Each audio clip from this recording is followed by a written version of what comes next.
All right, so we are live, everyone. My name is Jesse, and I am with Exploring by the Seat of Your Pants. For those joining for the first time, we are all about bringing conservation, adventure, and science into classrooms around the world. And of course, there are no classrooms really functioning right now, so all of you guys are at home joining us on YouTube Live. So welcome in. We look forward to your questions in the chat bar on the right. So today we are live in beautiful Stanley Park in Vancouver, British Columbia in Canada. And we are at the Vancouver Aquarium, part of the ocean-wise network of amazing education resources and programs around the world. And so today we're joined live there by Nicole, who's an educator, who's going to walk us through a little bit about the sharks they have there and sharks in general. So sharks have been on this planet for twice as long as dinosaurs ever were. They're one of the most amazing and misunderstood groups of animals in the world. And so we're going to dive in, learn a little bit more about them, and we look very forward to your questions at the end. So without further ado, thank you so much for joining us, and take us away, Nicole. Yeah, and welcome everyone here in YouTube channel. So I've been here for half a year already, and I really like Vancouver Aquarium a lot. So Vancouver Aquarium is in Vancouver, British Columbia, Canada. And we're very happy to share our knowledge in this traditional land of Coast Salish people, including Musqueam, Squamish, and Tsleil-Waututh nations. So here we have our gallery here. So because now the aquarium is closed, so we have a full view of the whole aquarium for you guys. So right now we're actually in front of the shark exhibit. So right now you can see a shark. It's called a black-tip reef shark. So you can see see it near the tropical area like Maldives or even Indonesia. So they're very active right now because it's almost feeding time. So they will be fed with squid and also little fish. So yeah, they're very excited right now. And in this gallery, we also have a very friendly sea turtle up there. It's called Skuna.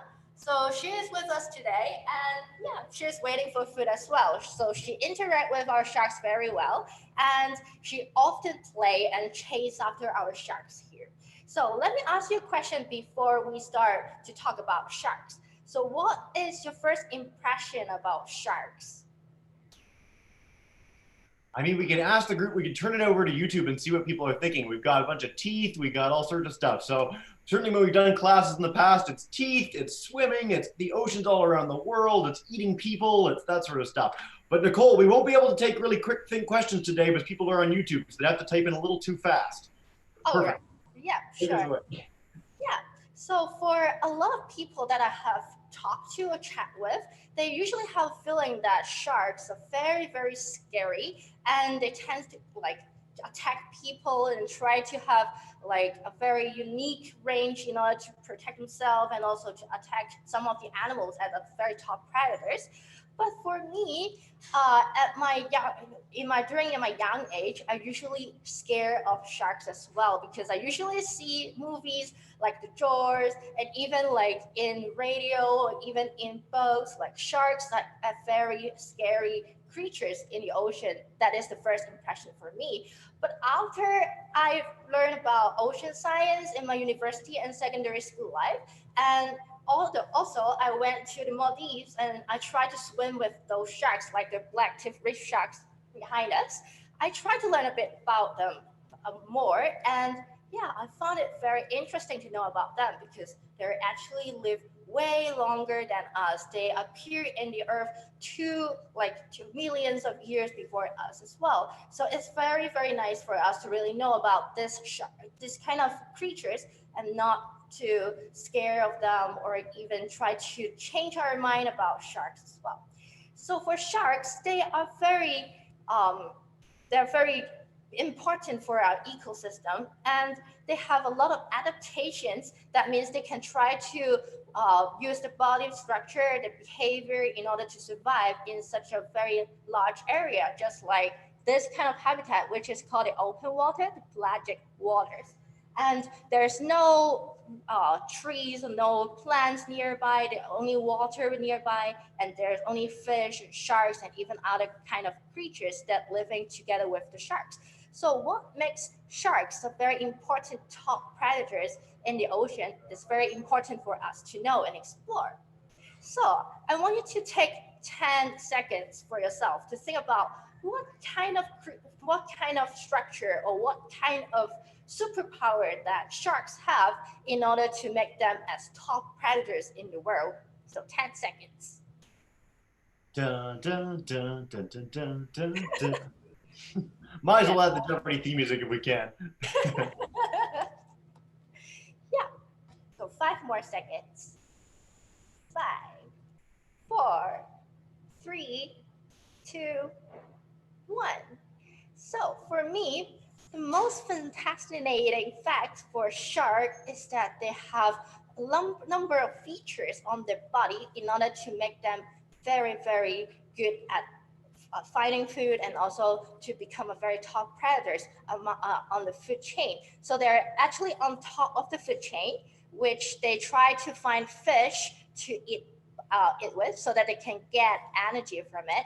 And they try to control the number of the fish population so that they can eliminate those weak and also the dying, the old fish, so that they keep the fish population healthy. So then they can fry, they can try to survive in such an open area as well. So they're very important in the ecosystem. And what's happened to their body structure is that they have a very streamlined body.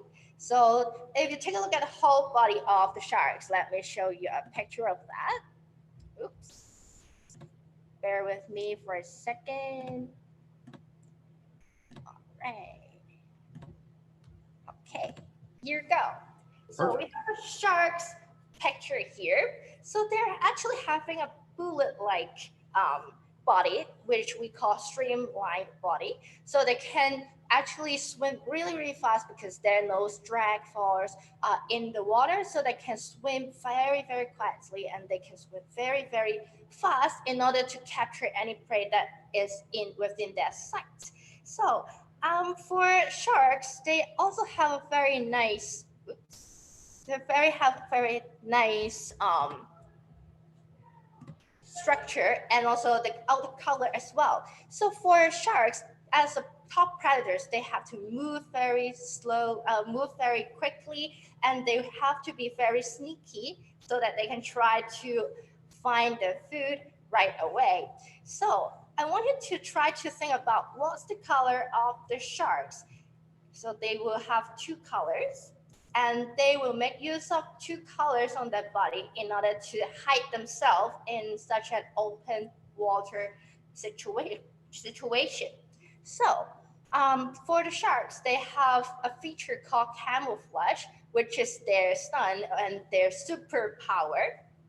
So what they do is they actually have white tummy and then also they have a very dark shade on their upper part of the body. So this kind of camouflage help them to blend into the open water in order to be sneaky and try to hide themselves in some kind of habitats as well. So we call that kind of camouflage called countershading. So they make use of light in order to blend into the environment. So now try to imagine yourself as a little fish swimming in the water or open water. So when you're trying to swim into the open water, you cannot see any predators and you feel good and you may feel it's very safe. But indeed, there's sharks swimming around you. So let's take a look at a picture with me. So this shows you how actually those predators like sharks can hide themselves and try to be sneaky. All right. So this is the picture of a very big sharks called great white sharks. So now, if you're a little fish swimming underneath this shark, you might not see the shark because the white tummy kind of looks like the color of the sky and it kind of blend into the environment. So for the fish that with relatively poor eyesight, they might not see sharks actually swimming above them. And so when you're swimming underneath it, and unfortunately when the shark see you, and it will just grab you and then eat you as a whole in just a second. Isn't it cool? And if you, on the other way around, if you're swimming above the sharks, and when you look down And you might not see any sharks as well because sharks have countershading because of their upper part of the body. The upper part of the body is actually dark in color and it kind of blends into the color of the sea floor as well. So because of your poor eyesight, you might not see sharks actually swimming nearby. So at that moment, at that time, you might be eaten by sharks as well. So this is a very cool superpower that sharks have in order to find prey like fish and even squid. Yeah, so I like this feature so much. But not only sharks have this kind of camouflage, but also other kind of animals like ray or even turtles, penguins. They do all have counter shading as one of their protective measures as well. So this is one of the superpower that I like for the sharks. And the other one is that when you see like poster or even photos of sharks, some of the scientists or even photographer, they actually focus on something very sharp on the body of the sharks as well. So try to guess what it is. So at the meanwhile, I'm going to show you something really, really cool. Right. So this is something that I've got for you guys. And this is a jaw from a shark. And you can see it's very large. It's even larger than my face. And this is coming from a kind of shark called a great white shark as well. So what is so cool about sharks is that they have a lot of teeth. So I'm going to turn it around and let you see the inside part of the sharks. And you can see there's a lot of teeth on the jar. And how many teeth do humans have? We only have 20 something of teeth. But for sharks, they can have 300 to even 1,000, depends on the species. So what is so cool about those teeth is that after they catch a prey and they try to tear the prey apart, they will actually lose some of the teeth while they're eating. So what's so cool about this jar is that those sharks keep on generating a lot of teeth as backup. So when they remove some of the teeth, they can actually replace those teeth removed by some of the new ones. So they can keep their power and ability to capture prey so that they can find prey and have energy as much as they can. So this is a very cool one. I usually show it to my friends and students here in the Vancouver, Korea. And when you touch it, it's really, really sharp. And I can tell you an accident for myself is that this morning when I prepared this specimen for myself, I actually cut my thumb a little bit, but it's all right. And yeah, this is so cool because you can actually see how many teeth here, and they can actually help to tear prey apart and make it into smaller and smaller pieces. And it's very important for sharks to eat like this way because when they try to tear all those animals apart, and there's little small remaining food that will fall behind and sink to the bottom of the sea.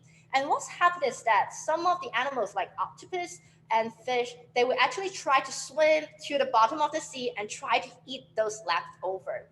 So it's very important for sharks to be here because they provide a chance for having food together and try to make things easier for fish and octopus to get food by themselves as well. So it's very useful and it's very important for us to really know about this. And if you touch your nose, actually, we have something really, really cool that is similar to our sharks as well. So when you touch your nose a little bit, you feel a little bit soft. But if you try to touch your jaw bones here, it's relatively hard here. So we have two different kind of body structure here. So for jaw bones, it's made up of bones, which is calcium. And then if you touch your nose a little bit, it's relatively soft. And that part we have is actually called the cartilage. So it's less dense and it's lighter. So for sharks, they actually have cartilage instead of bones so that they can keep their buoyancy. They can flow or even sink to the bottom of the sea very easily because they can be very light, and because of that, because of the cartilage, and they can swim really, really fast. So imagine if the whole body of the sharks is made up of bone, they will sink really, really fast, and then they cannot really catch prey at a very fast speed as well. So it's one of the body structure that makes sharks a really good predators. Yeah, and not to mention about apart from the cartilage, but apart from the teeth, and apart from the countershading, actually for sharks, they have really, really great vision. So if you take a look at some of the photos, let me show you some photos. Okay. Oops. All right. Let me see. Yeah. All right. So here we have a whole picture of the sharks. So if you take a look at the eye part, is relatively big, and actually they can see a very large area in the ocean. And some scientists actually noticed that they can actually see things within 15 meters as well. So eyes, they can help to find prey immediately. And one of the things that they have is actually their nose. And for the nose, they can try to absorb and try to take in water and try to sense different kind of smell. And for blood or even like smelly fish, they can detect it right away because of their nose, because they constantly take in a lot of water and try to analysis or try to check what kind of chemicals is inside the water. So if they kind of know that some of the fish are actually swimming nearby, they can use the smell to locate where it is. And if you take a look at this picture, you can also see there is a very nice line called a lateral line. And it's very useful, particularly for shark as well. So if you take a look at fish in the market, you will see there is a very obvious line between the upper part of the body and the lower part of the body, which is distinguished by two colors, which is black and white. And the line that the color intersect is actually called a lateral line. But it's not only a physical line, but it's also comprised of a lot of sensory cells over there. So what the sharks can do is they actually uptake water into the line, the sensory cells on the line, and the sensory cell there can actually detect the movement of those of the water. So when there's movement of the water, trigger the nervous system of the sharks, they will actually try to locate where those prey are. So they have different kind of I would say structure or even their superpower in order to find their prey. So they have eyes to take a look at the surrounding area. They have the nose to smell and try to identify different chemicals in the water. And also they have lateral line in order to sense the movement of the water. So if the water pressure changes, they can actually locate prey together as well. So that makes sharks a very good predators here. Yeah, but I have a question for you guys. So, Jess, do you want to say something? No, no, go ahead. I was just excited for your question. All right, okay. So for my question is, so we have talked about adaptations about sharks. We know that sharks eat fish, eat squid. They try to use different senses in order to locate prey. So it makes them a very top predator. But do they actually eat human? Or do they actually eat meat all the time? So this is my question for you. Yeah, so I'll leave it to people on YouTube. If you guys want to type in the chat bar, there's over 110 people watching, so welcome in from all over the place, everyone. But if you guys, what do you guys think about sharks eating people? Type it in the YouTube chat bar. We'll see what people think. It's always a question we get whenever we do shark sessions. And so that's a good note too for our people tuning in from Washington, Ontario, Massachusetts, Michigan, Alabama, California, Alaska, and more. Just get ready in the chat bar as well, and we're looking forward to more questions in the coming minutes and go from there. So we haven't had anyone go so far, but I know from our time doing this with classrooms in the past that a lot of people do. When they think of sharks, they think of them eating people. They think of a beach as a scary place they don't want to go in. I've even heard people kind of afraid of their bathtub after watching Jaws, which might be a little bit too far. But can you elaborate on what sort of threats sharks present to humans there, Nicole?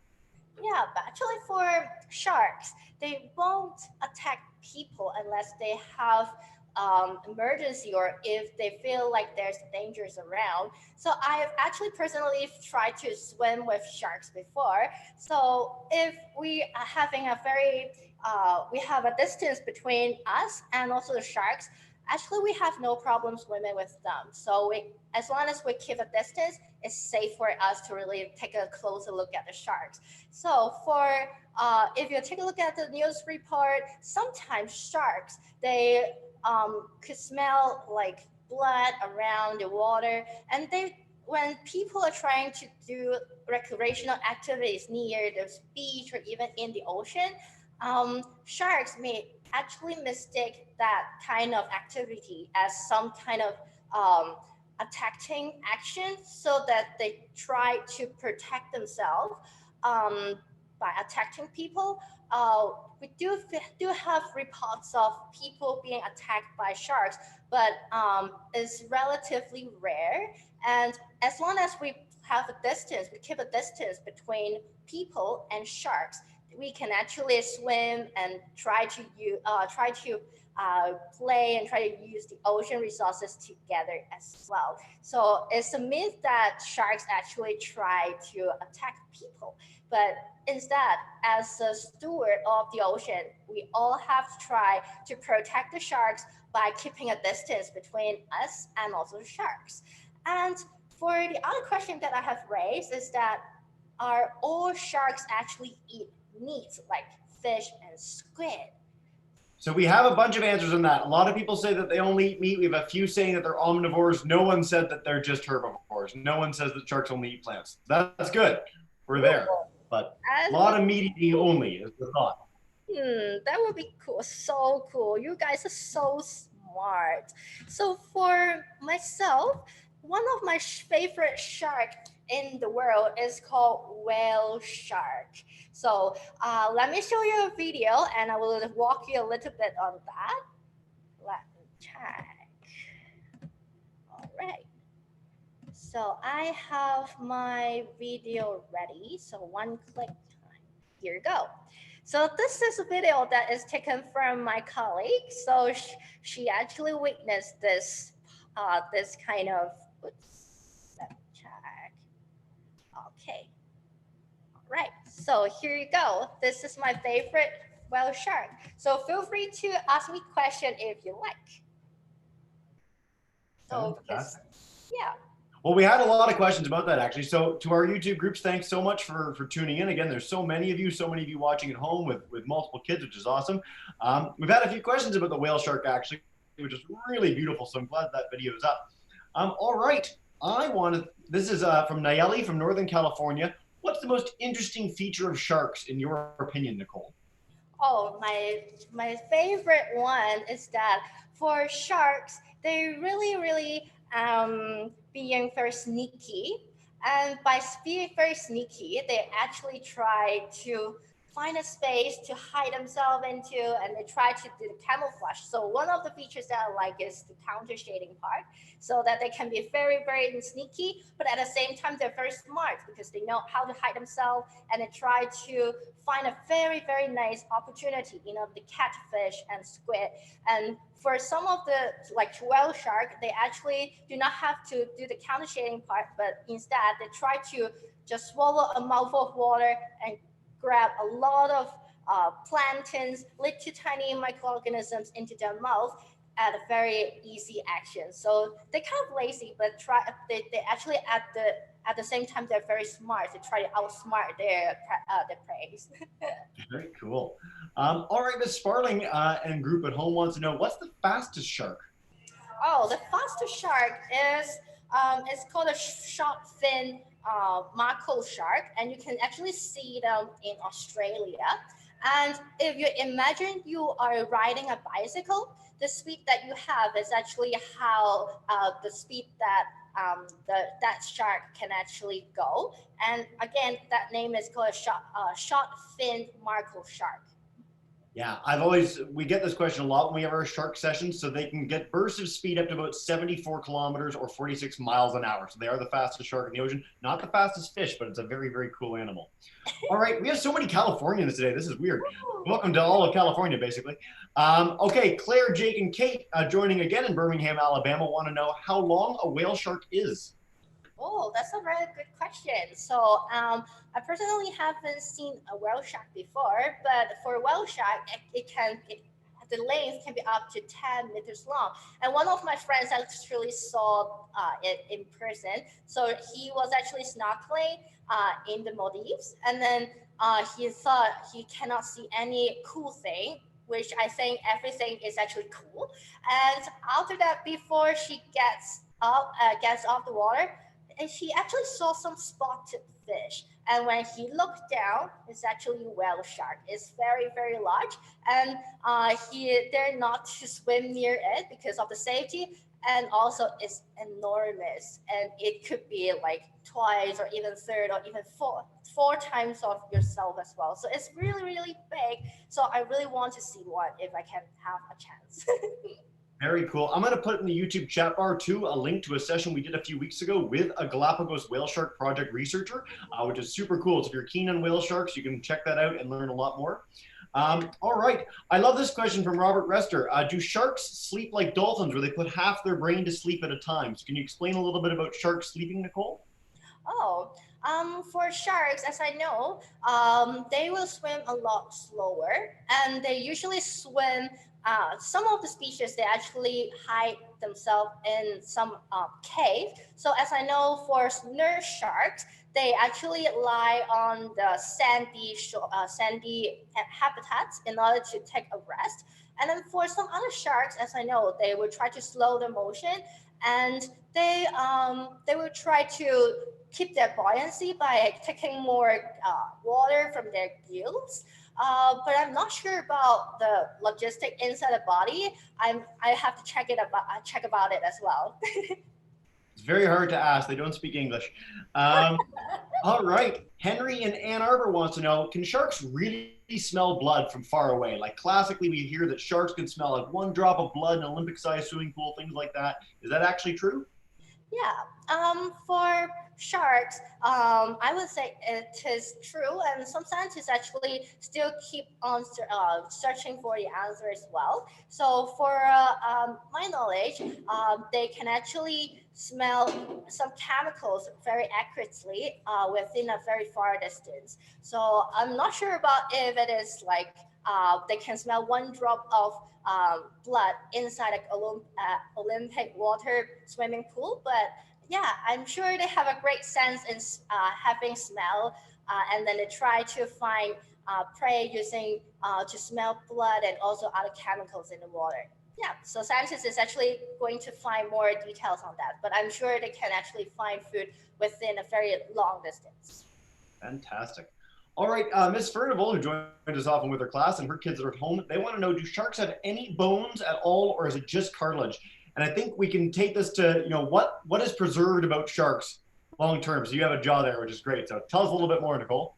Yeah, for sharks, for the body part, they do have a spine, and then they have the jaw bones here that is made up of calcium. But for other parts, for the fins and even for other body parts other than the spine and also the jaw bones, they are actually usually made of cartilage. Yeah. Fantastic. We've been getting a bunch of questions over the last half hour about Megalodon. So I want to start, and you can tell us a little bit more about this, but this is a Megalodon's tooth. So in comparison to the size of my hand, I didn't know if you had one ready, but this is the largest shark that ever existed. And so one of the big questions, Nicole, is Megalodon. Does Megalodon still exist? Might we see it swimming out there? Unfortunately, for this kind of sharks, it's actually non-existent anymore. It's extinct already. They happens to be appear like millions of thousands of years ago, like near wait even more before than the sharks for dinosaur exists as well. And as I know, if you take a look at the specimen, the teeth that just held before, you can see the teeth has a very large size as well. So if you imagine for the whole sharks, it could be like 100 meters long as well. So yeah, I am interested in learning about this kind of extinct shark as well. So feel free to tell me more if you know a lot of information about that. Very cool.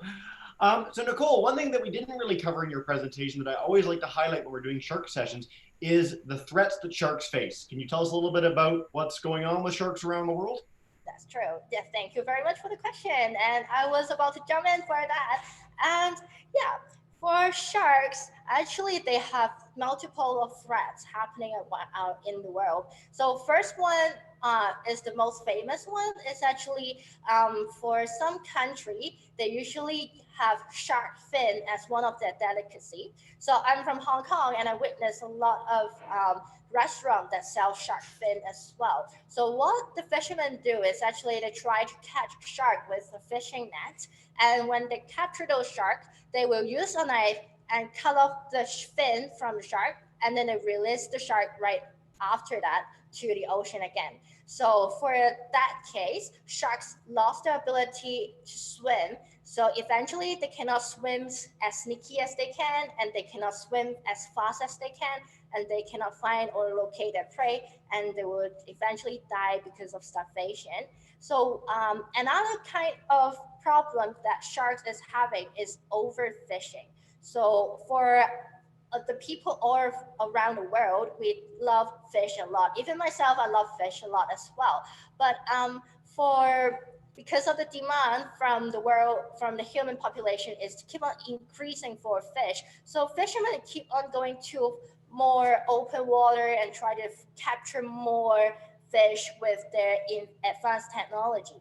So in that case, a lot of sharks cannot locate their food anymore because the fish population is getting smaller and smaller, and that's why it's very important for us in order to take action and save those sharks. So for myself, I've been trying to buy a lot of sustainable seafood. That means we try to purchase some of the brands that they try to protect and the environment in the ocean while they are earning money or try to get some food for us in our daily life. So they try to use more like fish and line in order to catch fish, and they try to use less chemicals or use less antibiotic in order to raise or to really farm the fish so that our fish is locally sourced, is sustainable, is more safe and healthier for the ocean. So this is one of the message that I want to tell you, that we should all trying to stop eat shark fin soup, and also try to purchase any sustainable seafood in your area. Fantastic. And I'm going to highlight a few resources after the fact really soon that people can go to learn more. Again, we're getting way more questions than we could possibly ask in one like 30-minute session here. But one question we've got from a bunch of people, and I like it as a nice wrap up. How many kinds of sharks are there? So when we think of sharks, we think of great whites and reef sharks, but how many different species and how many are endangered if you happen to know that as well, Nicole? For sharks, we actually have over 500 species of them. So, like 80% of them are actually endangered because of overfishing and also because of shark fin soup problem. And oh yeah, for the reef shark, the black tip reef shark that we have is actually endangered as well. So I strongly encourage you to really look for more information about sharks, to learn more about them, learn more about the cool stuff about them, and try to do more sustainable actions like try to stop shark fin soup, and then also try to buy more sustainable seafood in your local markets. So this would help a lot. And for the other thing that we could do is try to search for more information about the ocean. So for Ocean Wise, which I worked for, online platform for you guys in order to learn more about the ocean. So simply go to education.ocean.org. There we will have a platform for you to have a self-paced learning center, so you can learn more about the ocean, how the formation of the ocean is, and also how all those creatures and also sharks live together, and how humans are actually connected with the environment as well. So we also have YouTube channel, so feel free to check it out. And it's all free, so you can try to learn more about the ocean while you have the school shut down for some of you. Yes, super cool. And I'm so glad we got that to wrap up, Nicole. Again, education.ocean.org. That's at the bottom of our YouTube page. It's in the chat bar as well. And I've linked to the list of all our sessions coming in the next few months here at Exploring by the Seat of Your Pants. So we've got 60 plus in the next 3 weeks alone. So if you want to check out more on sharks and on any topic you can imagine, it's all there. Thank you so much to all our students and folks tuning in from around the world. And Nicole, thank you so much for a lovely session. Yay, thank you so much. All right. Have a wonderful rest of your day, everyone. And bye for now, guys. See you all soon.